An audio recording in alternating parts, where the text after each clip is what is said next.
trigger the vote of thanks on this moment for gracing this conference, service and governance. Make Nagaland a proud part, grateful to all the various. As I stand here today, I cannot help but reflect on the journey of civil service in Nagaland. Over the years, the association has grown in strength, unity, and impact.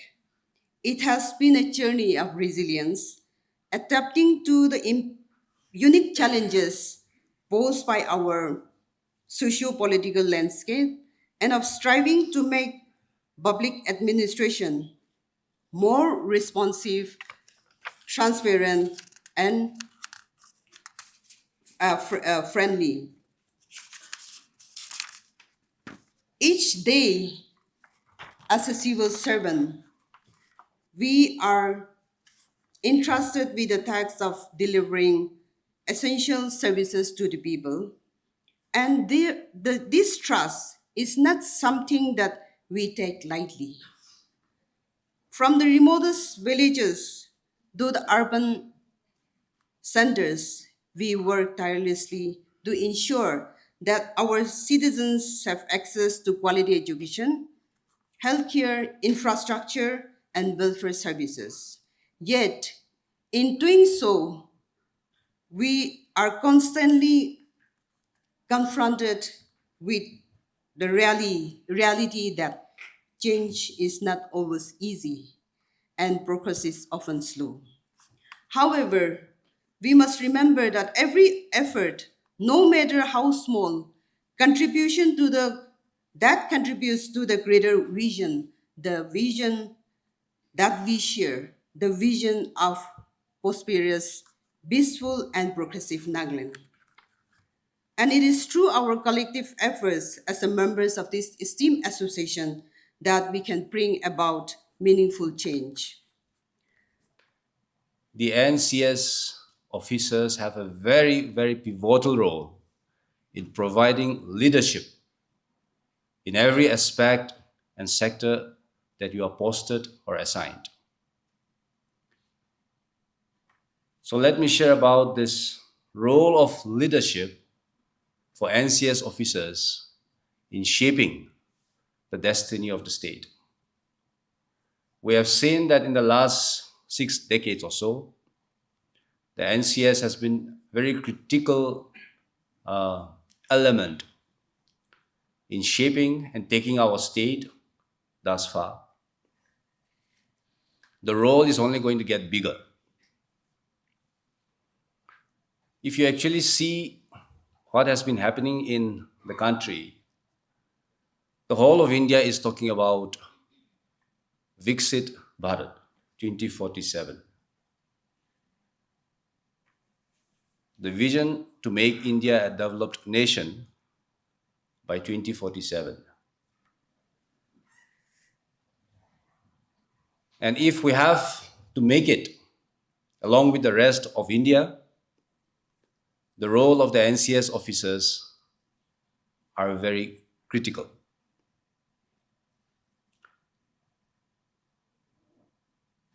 There is absolutely no department, no administrative division where there is no work.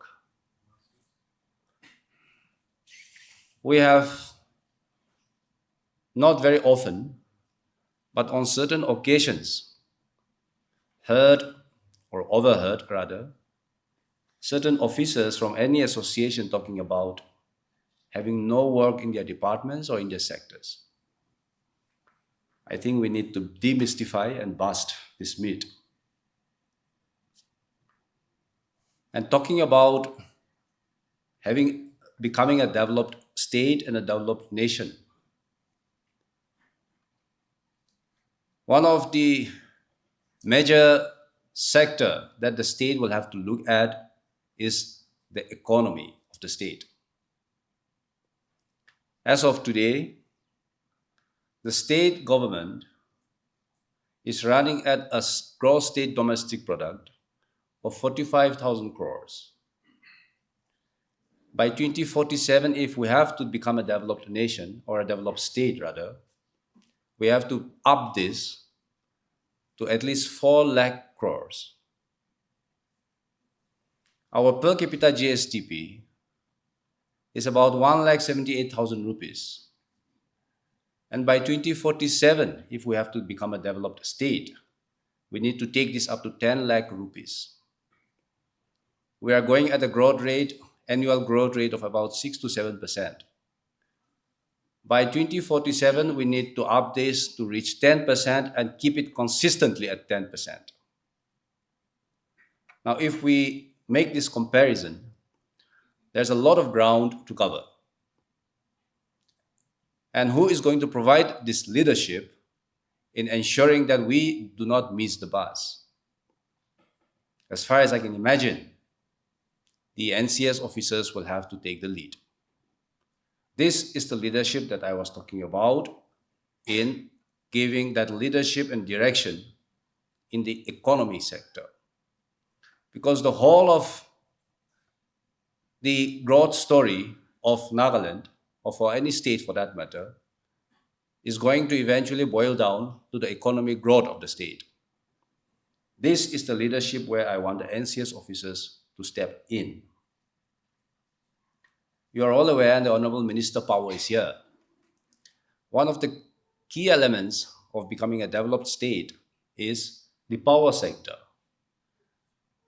When you have power supply for 24/7, that is an eligibility condition for becoming a developed state. Now, if we look at our scenario today, things are not as rosy as they are, but we are on the right track. Of course, our peak demand is about 180 megawatt, and the internal generation of the state is only about just short of 30 megawatts. In other words, we are buying the remaining at a very high cost, spending at least 600 crores every year. And of course, we all know about the transmission losses, so we just get about 300 crores in return, which means 50% of our purchases of power, we lose them. Just like that, 300 crores is gone. I'm only giving an instance of power department, which is easy to comprehend. But that is the kind of challenge that is ahead of us. The administrative and the governance landscape has been changing over the decades. And from a purely law and order oriented and centric administration, we are now looking at development centric administration. So it is important that NCS officers and all the officers and government employees for that matter in the state, we need to reorient our paradigm. We need to reorient our target from looking at a very law and order specific role to a development oriented role. And since most of you from the NCS work in the field and are posted in the field, I think it is important that we each pick up certain sectors to ensure that we give a leadership in that particular segment. We have been talking about the economy. To supplement a little bit on this, the credit flow in the state is very poor. One of the primary reasons is because our secondary sector, the industry sector, is still in its incipient stage. And for reasons best known to all of us, there are challenges. We have very limited private investment. So our industry is yet to take off. So the secondary sector is still in a very incipient stage. The primary sector we have seen over the years has been stagnating since 2011, 2012. Till now, we have only been stagnating. In other words, many people have been drawing away from the agri sector to the tertiary sector, the services sector. But if we actually look at the services sector, which contributes to about 60% of our GSDP, the concerning point is, it is because of the intake in the government sector, which is why the services sector is contributing so much. In other words, if 60% of our GSDP is from the tertiary sector, the services sector. We are, in other words, just a salaried economy. So if the government of India tomorrow decides that there will be no more salaries for government employees, I think not only government employees, but the entire family who's dependent on him will go for a toss. That is the kind of scenario that we are actually living in. And we have the internal state-owned revenue is only about 14 to 15%, which means we get about 85% from the central government through various funds, grants, and devolution. So in this kind of landscape or scenario, I think we will need to revisit and reintrospect the role of an NCS officer in how to give leadership in the economic sector, which is related to all the other sectors. To give you an instance, each NCS officer in any remote part of the state can give a good leadership in the Chief Minister's Microfinance Initiative. Now, this has taken off, but it is yet to take shape. In the finance department, some of my colleagues are here. We have been having n number of meetings with the banking sector, financial institutions to ensure that they give a big push to the credit flow, which I was talking about, which is very poor in the state. And actually to spur economic growth, particularly in the remote and rural sectors, the Chief Minister's Microfinance Initiatives was launched with the conception that it will help small enterprises and small entrepreneurs take up loans and take it forward. Because we understand, as I mentioned, that the industrial sector is very poor. It's a low key in the state. But there's a lot of lack of information among the common people. The local entrepreneurs are not aware of this Chief Minister's Microfinance Initiatives. Now, most of you are aware that in this particular initiative of the Chief Minister, the beneficiary or the entrepreneur rather just have to chip in 10%. The remaining 90% comes from the state government and the banks. But there is hardly any information among the public. Now, this is where we want the NCS officers, wherever you are posted, particularly in the remote areas, to come in and give it a big push. It can actually change the landscape in the rural sector, because all these small enterprises and entrepreneurs can actually take this kind of loan and take it forward and make a living for themselves. This is one initiative which definitely the NCS officers should take up and push it forward. I've talked on the passing about the power sector. I've talked about the microfinance initiatives. There are a host of initiatives, but for want of time, that will be kept for another day. But the point I'm trying to drive home is, it is important that all the NCS officers take a leadership in a particular sector. You may be posted as an AHOD or a DC somewhere. The point I mentioned about leadership, we are always feeling that you or I am a leader only when I become a deputy commissioner or when I become the administrative head of a department. I think we will need to reorient that particular concept, because each of you, wherever you are posted, is a leader by right. And all the villages, as an ESC, all the villages under your circle look up to you as a leader. You can give them good, sound leadership. And this leadership you can give by not trying to focus on all the sectors, but trying to at least pick up one sector. You're all aware that we have the state, we have the Millennium Goals, Sustainable Development Goals. Now, we are doing well on certain goals, but most of the goals, we have a long way to go. I believe that each NCS officer can pick up a particular sector wherever you are posted and try and push in that particular sector. Particularly, the field officers can be a big help in this regard. The education sector needs leadership. The health sector needs leadership. There's a lot of areas there where there's a lot of strong leadership required, direction required. I think the NCS officers can play a very crucial role in this sector. And I would urge the NCS officers, whenever you sit for your technical sessions, to form certain working groups on particular sector and make some thorough studies and give your very valuable inputs to the government, because the government is looking for inputs from all sectors, and arguably the best of the lot of the society is forming the NCS association. I believe that you have a lot to contribute, a lot more to contribute than you have thus far. I think this kind of working groups on certain sectors and giving your inputs to the government will really help the government, because you understand the local realities, you will understand and give practical and pragmatic solution. Like I said, the governance landscape has changed, and accordingly, the state government and the state bureaucrats, we may have to change our orientation. Last,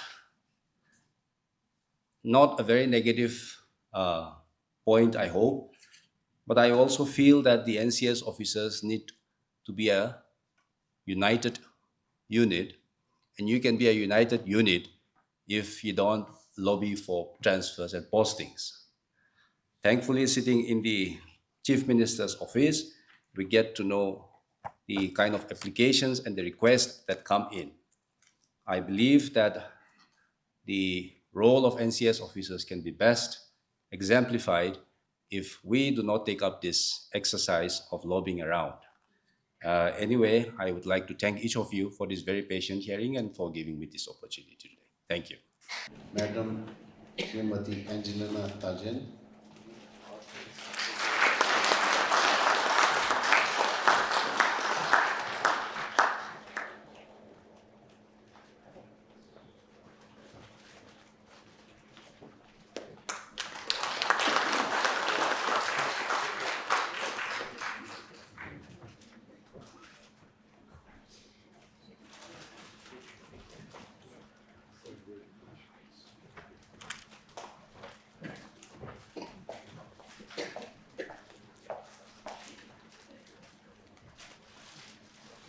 Next is Madam Srimati Abdul S. Niazi.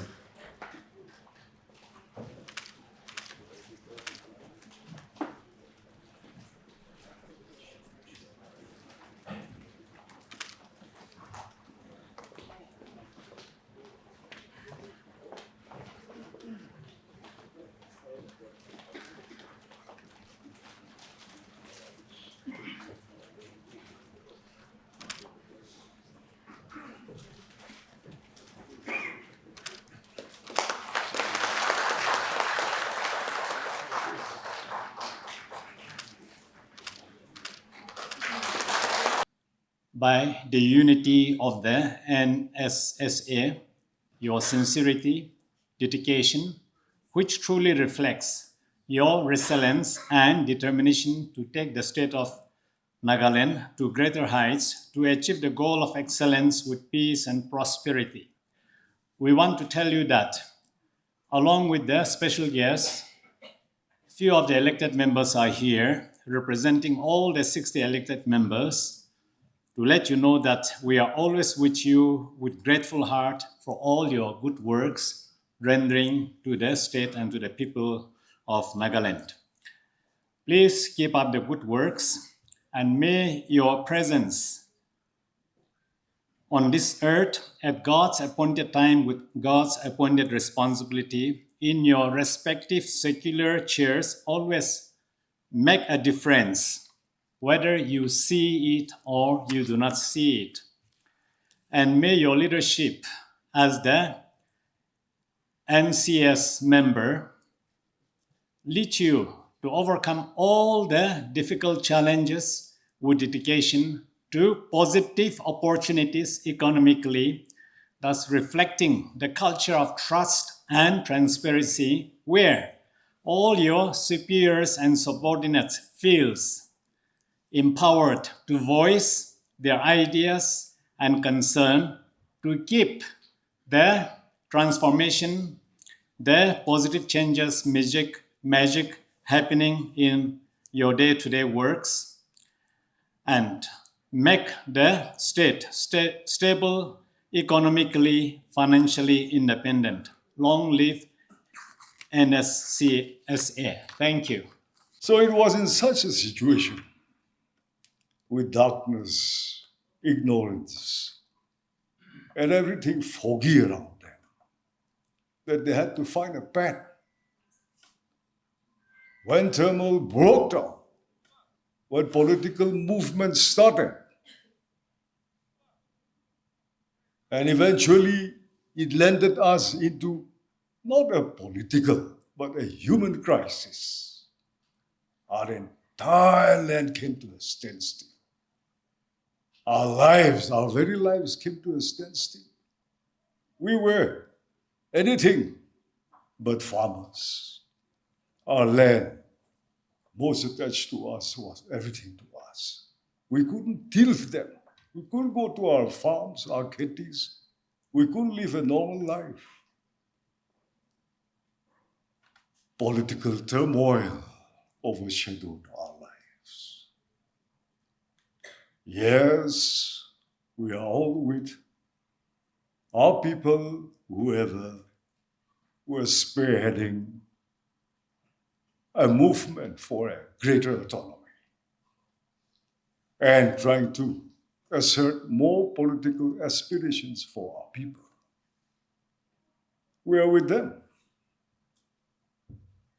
But if the people are annihilated, if the last man dies, or we are marginalized to an abject minority, then what becomes of whatever autonomy or aspirations that we achieve? Whom shall we give it to? Who will enjoy the dividends of that hard work when the people are no more? And our land has turned into a battleground, a war zone. You know, debts and debts and debts. Not so much because of attacks and counterattacks, but because of the situation, more died out of sickness, diseases, hunger, and all other human sufferings. We succumb to it. So somebody had to broker peace, and restore normalcy again, so that we can restore our normal lives. Somebody had to venture out. Your predecessors did just that. The few of them who could understand the situation and could comprehend the dangers surrounding us of being annihilated completely. We were just 220,000 in population. So in a matter of a few months, if our adversaries really choose to, can wipe us out. As history tells us, so many societies have just disappeared. And the remnants you will find in the archives and the library about them. That once upon a time, such a people lived in this part of the world, but they are no more. You look back, I don't have to emphasize. So for fear of such a situation also taking place in our land, your predecessors had to do something to broker peace. And it was with that initiative, a very noble initiative, that they conjured up whatever support they could. And in partnership with our tribal leaders, you joined hands, showed them the way, and led them side by side to broker for this state and bring about the establishment of peace again by giving birth to this state. So you have laid the foundation initially, and you are still doing your job sincerely. The rest is history. But ever since your inception, you have grown in leaps and bounds. But you have not forgotten your role, your history, and you have also not ignored your commitment for our land and our people. That same burning desire have inspired each one of you to continue to carry the responsibility of governance in our state.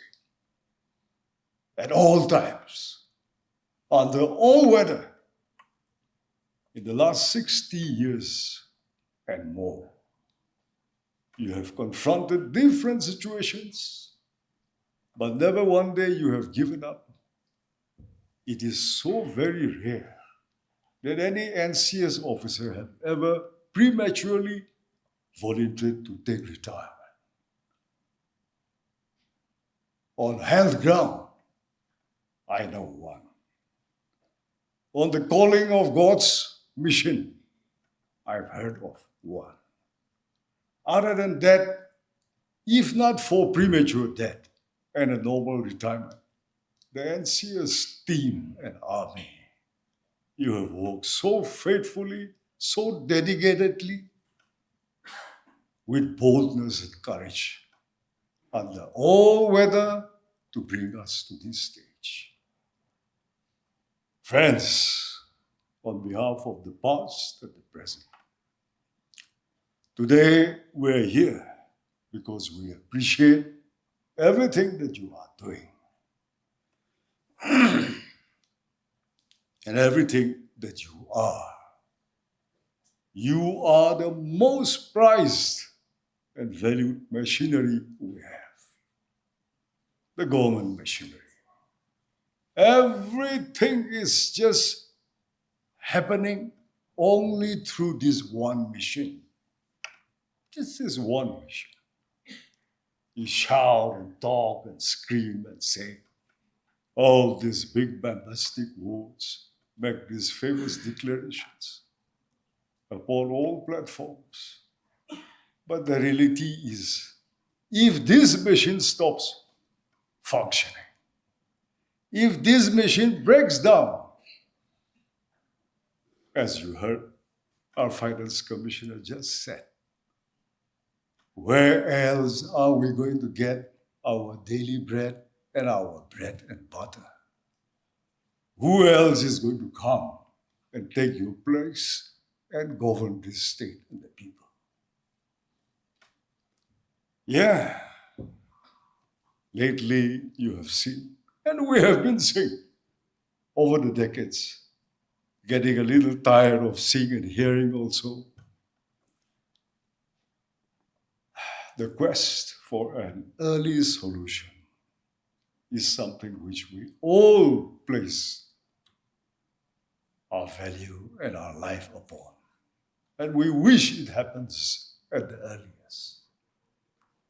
But there are incoherence among the top leading groups, which we feel a little homework is necessary before we start pointing our fingers at somebody else. We need to discuss things more honestly and sincerely within ourselves. We continue to pray, just as how He has led your predecessors, taken them by the hand, and led their every step, guided them to bring about this district, this state. We hope our Almighty God will be kind enough to consider a greater autonomy for our people and our land. Very soon, it is our prayer. But all hands, nothing like all hands. So, My dear NCS officers, what we have come here to tell you is, don't pass the buck to us alone. We are vessels also. But you are the loaded vessels.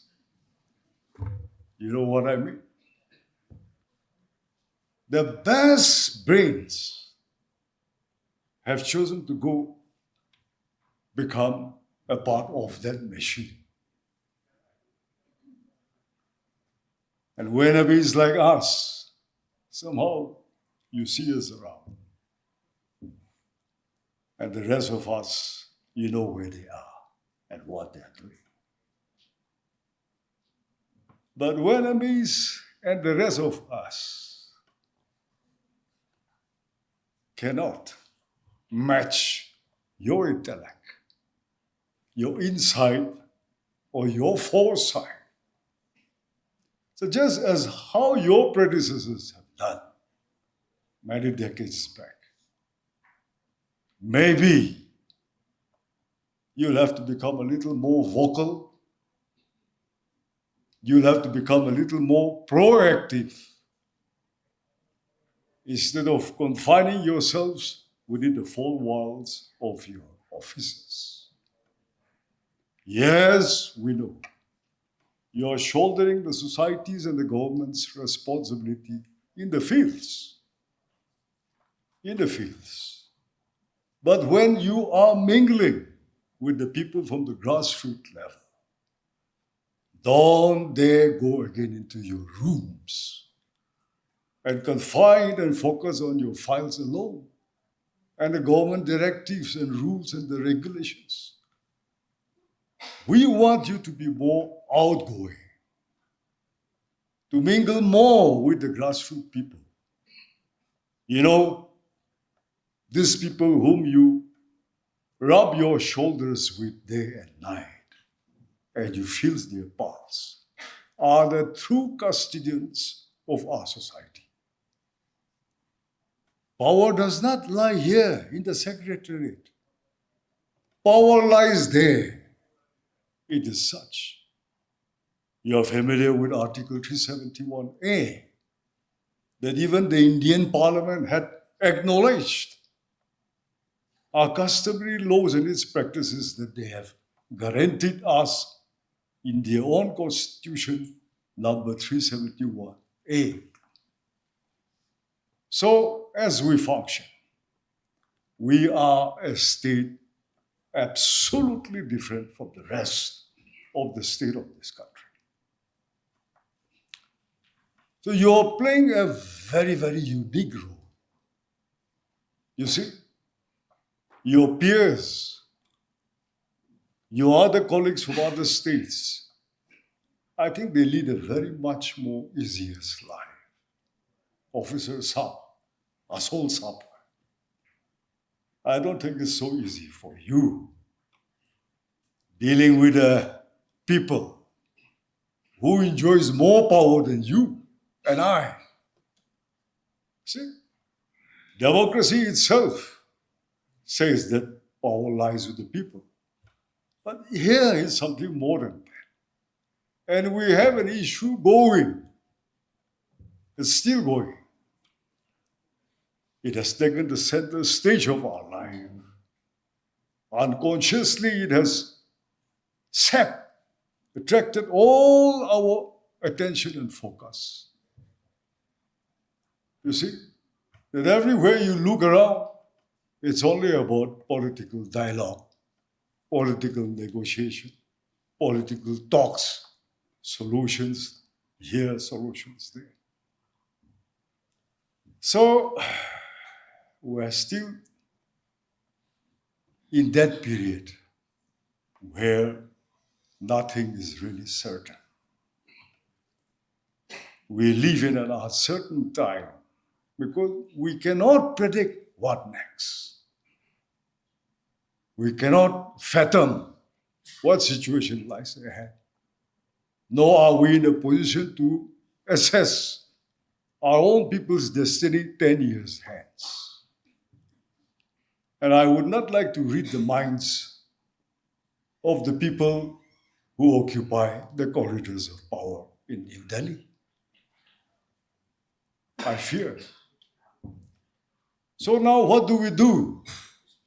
We have to turn back to the grassroots, the custodians of our people. The leaders there matter. You have to teach them. They trust you, our civil servants, our officers. They don't trust me, nor my friends. We are politicians. We say something today, we do another thing tomorrow. They know it too well. So they don't trust us. But the last people whom they trust is our civil servants, officers. They will believe you because they trust you. Giving you an opportunity to motivate them, to influence their mindset, to shape their outlook, divert it into a more positive outlook, aspect. You have to do that. It's not easy, but you have to motivate, teach our people again of what is reason, what is sensible, what is practicable, what is a myth, what is a dream, what is reality. These things you have to filter out and tell them. Then they will come to people like us with the right mindset, a more reasonable demand, where we can interact better with them, carry their policies or their demands, bring it to the assembly, the house, enact it as a law, and give it into the machinery for you to execute and rule over those people from whom you got this idea. That is the cycle. We take the advice of the grassroots, their longings, their aspirations. We bring it to the house, we enact it, make it a law, give it to you, and you execute it. So you are the government machinery, but over here in our state, you have to go one step further than your other friends in other states. So, my dear friends, we are together as a team today.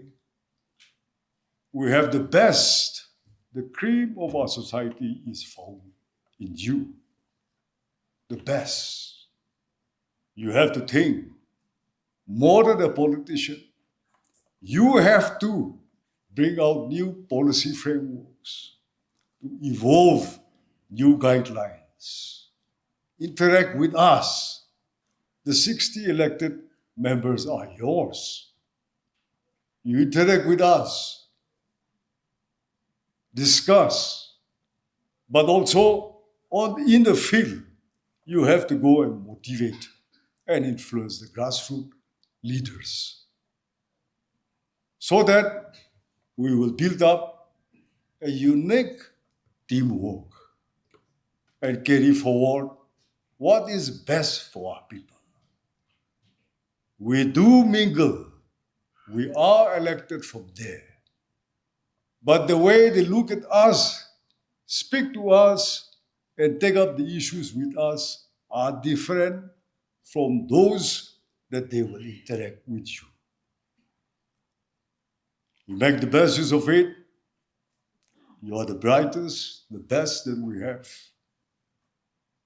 You have given in your best. We highly appreciate you. But what we have observed, you are also being disillusioned a little bit. Our NCS officers, our civil servants are getting a little disillusioned because of what surrounds us. Every day in the social media, every day in the print media, what dominates the media is something else. People are no more curious or interested in what our officers are doing in the fields. I often tell media, our former state friends, focus in the fields also. Keep track on what's happening on the ground. Not only about the hype that's going on around us for decades. What we are holding with our right hand, let us not let it slip away.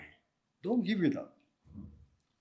Keep using your other hand to search for higher grounds, more autonomy, to achieve our political aspirations. We have no objections to support. But if we lose what we have now here in our hands, that will be the end of our history.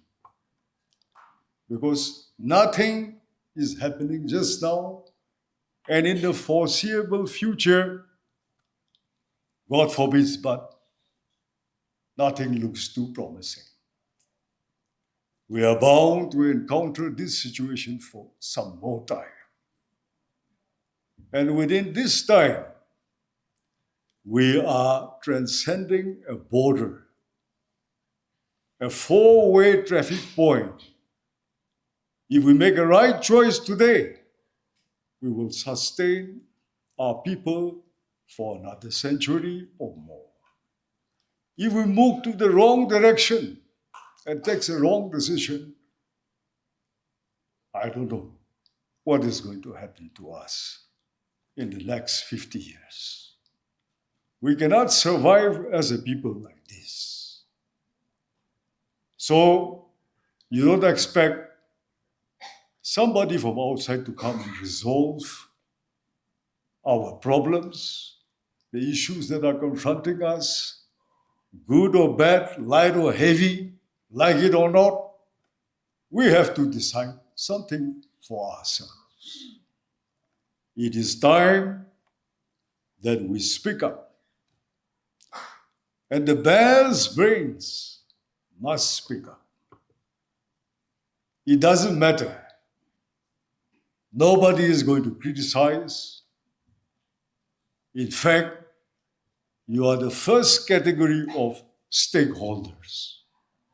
If we talk about whose land, whose people, whose issue, who are the main stakeholders, you are the first stakeholders more than any other. You have to speak up. And under all forms of government, today or tomorrow, no government can function without you. You have first-hand experience in the field, practically, of how things are, how things were, are, and should be tomorrow also. So certainly, you have a stake in shaping the future of our people. So come out, don't be docile, don't shy away from your other social responsibilities, official responsibilities you are executing very well. But there are other callings which we feel you should also be an equal partner. Continue with your spirit of service to the state and the people. What is reality? The state is reality today. Tomorrow, we may sink back into a district under another state.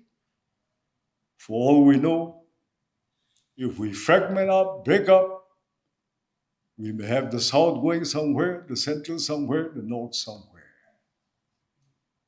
But if we are able to reach an understanding and unitedly and surely confidently move forward as a people, maybe we can achieve greater autonomy also during our lifetime.